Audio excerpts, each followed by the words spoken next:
Hello, the Iconic .connect the news show, back again after a brief summer break with the real background to what happened with the riots in France this week.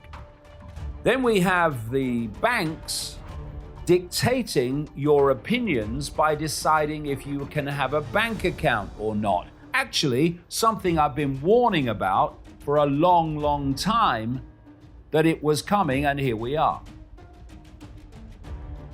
Ireland goes full-blown fascist, and the zombie apocalypse is a myth, right?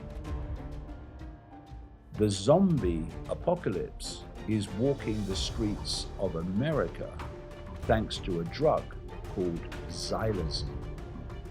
Another week in the madhouse on the Iconic .connect news show, which you can see in full after 7 o'clock every Friday, and you can take out a free 7-day trial whenever you like.